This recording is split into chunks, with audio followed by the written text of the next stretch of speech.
Dia de pálpebras. Quem não tem o sonho de ter o seu olhar renovado? Bom, gente, vamos começar a falar um pouquinho sobre anatomia. Por que as pálpebras envelhecem primeiro? Por que é um dos primeiros sinais do envelhecimento e trazem muitas vezes pacientes jovens para o nosso consultório? Bom, o que acontece é que a pele das pálpebras é uma pele muito fina, muito delicada. Então, para vocês terem uma ideia, na região das pálpebras inferiores, a pele praticamente não tem gordura, não tem tecido subcutâneo. E por esse motivo, a pele repousa no músculo orbicular. Então, toda vez que a gente sorri, a gente acaba craquelando a região das pálpebras inferiores. E os sinais da idade começam a aparecer e muitas vezes os pacientes, mesmo jovens, já se incomodam demais com essa região.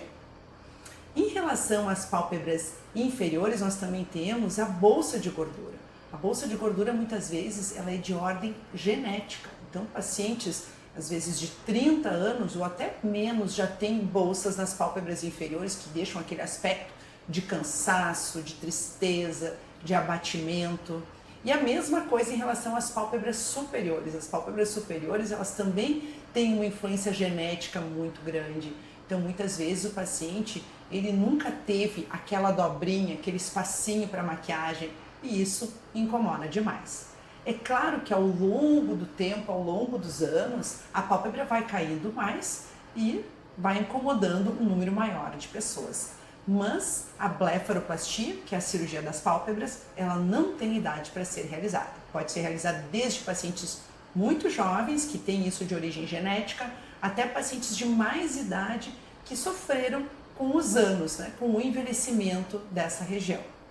Eu sempre comento que muitas vezes eu atendo pacientes jovens aqui no meu consultório que nunca estimularam colágeno da região palpebral. Já fizeram tratamentos para o rosto, já usaram bioestimuladores, já usaram ácido hialurônico, outras regiões do rosto, mas pelas pálpebras não fizeram nada. Eu começaria o meu banco de colágeno pelas pálpebras inferiores, porque é a região que tende a envelhecer primeiro no nosso rosto, na grande maioria das pessoas, por essa questão anatômica que eu comentei anteriormente com vocês. Hoje em dia, nós podemos contar com diversos tratamentos para rejuvenescer a região periocular, desde as tecnologias mais avançadas de última geração. Nós temos, por exemplo, o laser fotona, que é um laser incrível para rejuvenescer essa região, para estimular o colágeno.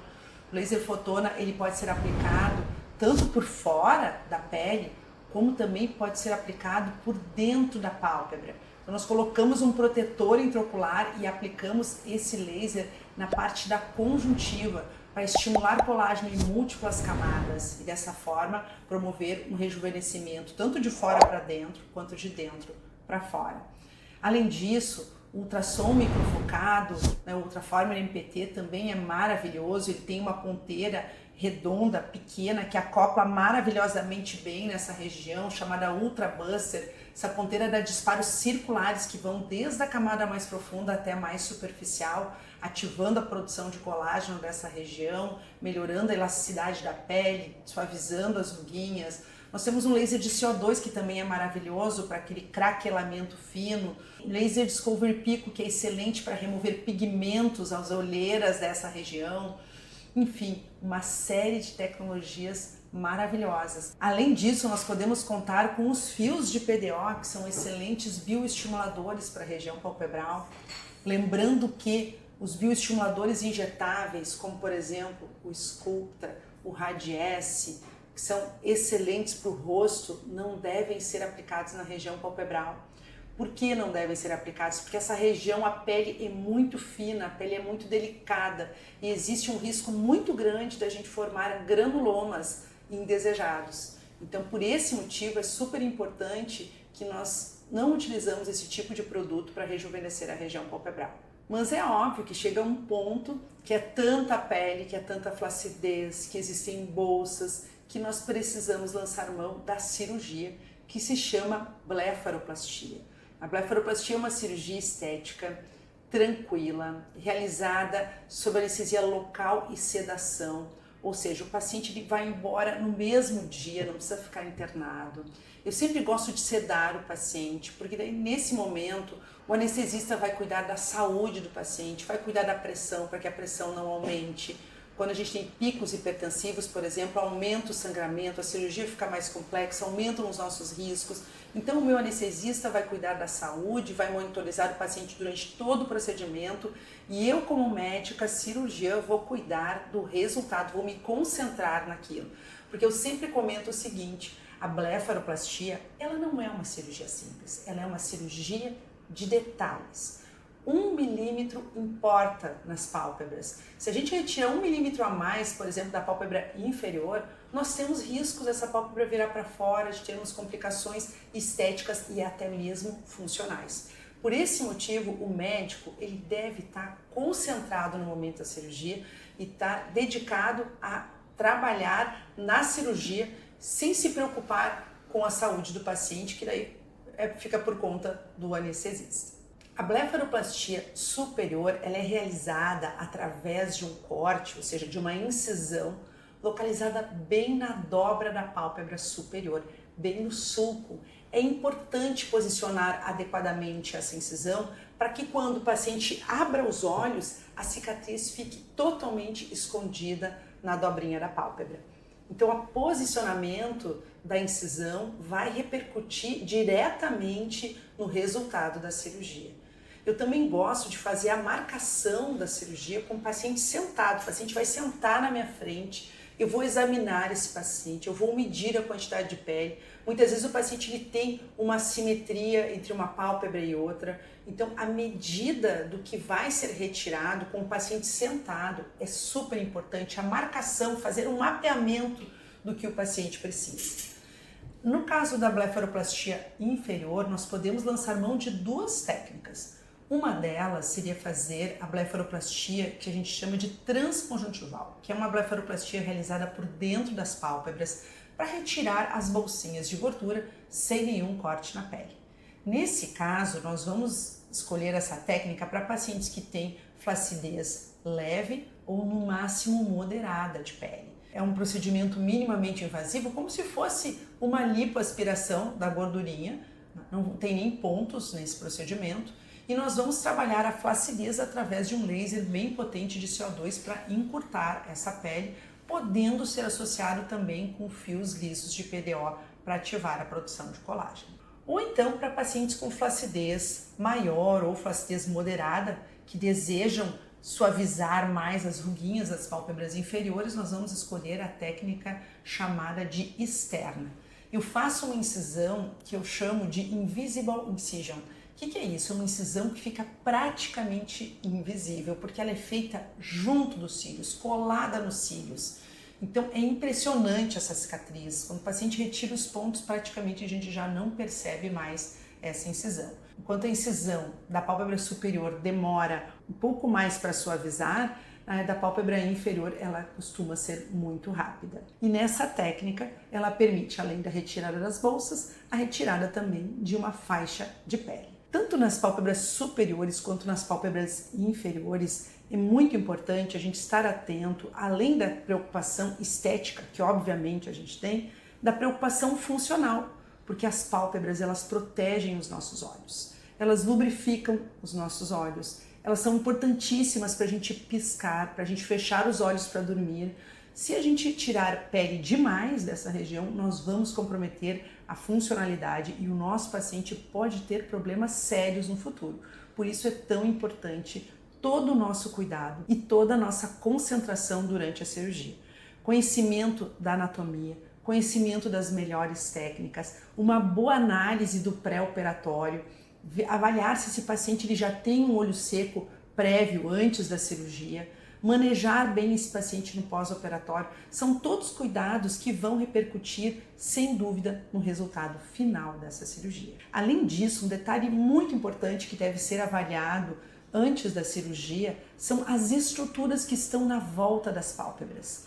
Então, vou dar um exemplo para vocês. Se o nosso paciente ele tem também, além da flacidez da pálpebra superior e inferior, ele tem uma queda da sobrancelha, Se a gente não corrigir essa queda, que a gente chama de pitose do supercílio, se nós não corrigirmos a pitose do supercílio, o nosso resultado estético não vai ser tão satisfatório. Outro detalhe importante é avaliar a abertura palpebral. O paciente ele tem uma abertura palpebral normal ou ele tem algum grau de pitose palpebral? Pitose é um problema no músculo que abre os nossos olhos. Não adianta a gente pensar que, tirando pele das pálpebras superiores, nós vamos fazer o olho, a abertura ser maior, porque não é verdade. Se a gente quiser uma abertura maior do olho, nós precisamos mexer na estrutura muscular. Então é importantíssimo a gente avaliar se a abertura é igual, se a abertura está simétrica ou não, porque também é um procedimento que pode ser associado durante a blefaroplastia para que a gente alcance os melhores resultados. Além disso, é importantíssimo a gente avaliar se o paciente tem, por exemplo, a região profunda das olheiras. A blefaroplastia, a retirada da pele das bolsas de gordura, não corrige olheiras profundas. Então, nós precisamos associar procedimentos para tratar essa profundidade. Uma estrutura muito importante no resultado da blefaroplastia inferior é a região malar.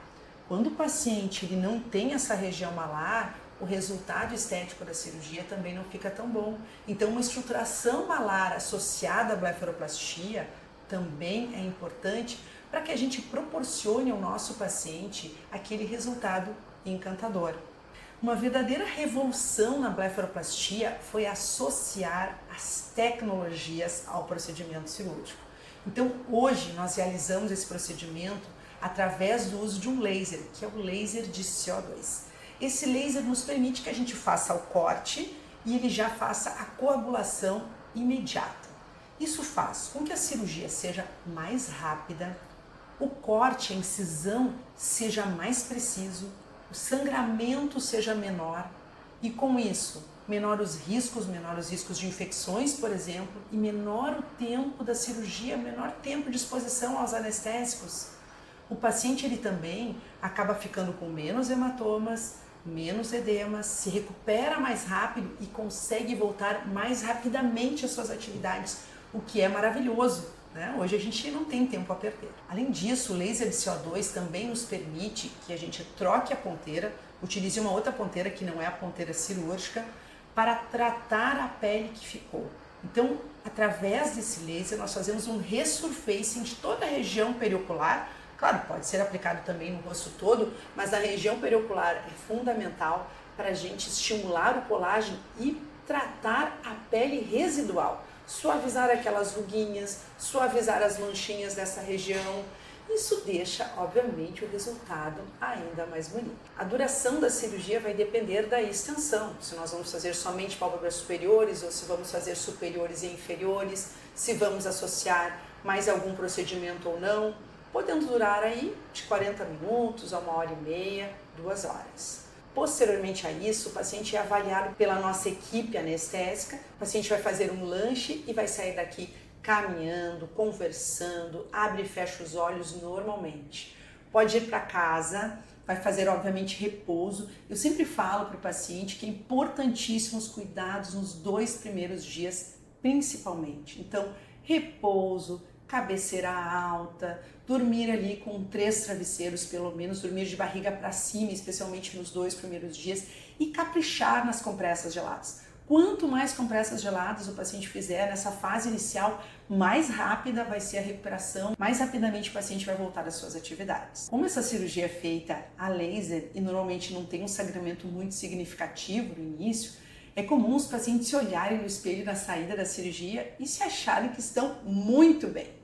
E eu sempre reforço, né, com os pacientes a importância dos cuidados em casa, mesmo que eles estejam se sentindo super bem e prontos para qualquer desafio. Sempre falo assim, 2 dias em casa é muito importante. Nesses cuidados iniciais, o paciente vai acabar se recuperando muito mais rápido e vai conseguir voltar mais rapidamente às suas atividades. Eu costumo retirar os pontos com 6 dias de pós-operatório, mas também podemos fazer com suturas reabsorvíveis, que caem sozinhas, mas usualmente levam de 15 a 20 dias para serem reabsorvidas. Eu libero para atividade física, exercício físico, cerca de 6 dias depois. O tempo de retorno ao trabalho vai depender do paciente. Tem paciente que não se importa de trabalhar roxo, inchado, e aí eu libero para poder trabalhar 2 dias depois. Tem outros que já não gostam de mostrar que operaram, que fizeram nenhum procedimento, então eu peço para ficar afastados ali 1 semana, 10 dias, dependendo da extensão da cirurgia.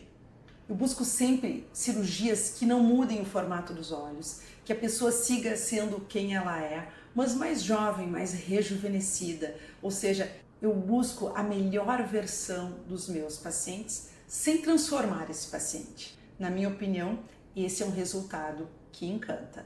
Lembrando da importância, obviamente, da estética, da autoestima. Eu sempre comento com meus pacientes que a autoestima ela é super importante, ela é um auto-amor. As pessoas que têm autoestima alta, elas têm menos ansiedade, elas sofrem menos depressão, elas estão mais preparadas para enfrentar os desafios do dia a dia. No entanto, a gente não pode deixar a funcionalidade de lado, lembrando da importância da pálpebra na saúde ocular e até mesmo na nossa visão.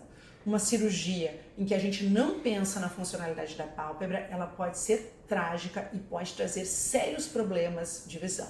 Por esse motivo, é importantíssimo quando você for fazer essa cirurgia de pálpebras que você escolha um bom profissional, um profissional treinado, capacitado, que conheça a anatomia palpebral, porque está no seu rosto, no seu cartão de visitas, é algo que você vai levar para o resto da sua vida.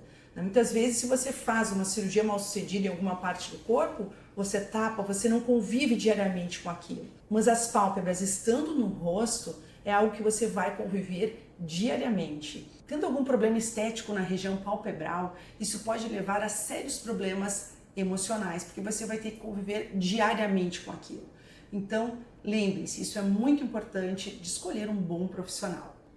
A blefaroplastia, ela é uma cirurgia que vai lhe deixar mais bonito, com um ar mais descansado, e também ela pode ter uma melhora muito significativa do ponto de vista funcional, aliviando a sensação de peso, aliviando o desconforto ocular e ampliando o seu campo de visão. Eu fico muito agradecida quando os pacientes me escolhem para realizar essa cirurgia, confiam a mim essa parte tão importante do seu rosto. E na grande maioria das vezes, essa cirurgia é um sonho para os pacientes. Então, para mim é uma honra, me sinto muito honrada de realizar esse sonho, de fazer parte da vida dos pacientes para o resto da vida, porque é uma cirurgia que você vai levar no seu rosto, no seu cartão de visitas para sempre. Me siga aqui no meu canal, me acompanhe para mais dicas, mais vídeos sobre cirurgia de pálpebras e procedimentos estéticos. Não esqueça de ativar o sininho das notificações e se ficou com alguma dúvida, deixa aqui nos comentários que vai ser um prazer responder para todos vocês.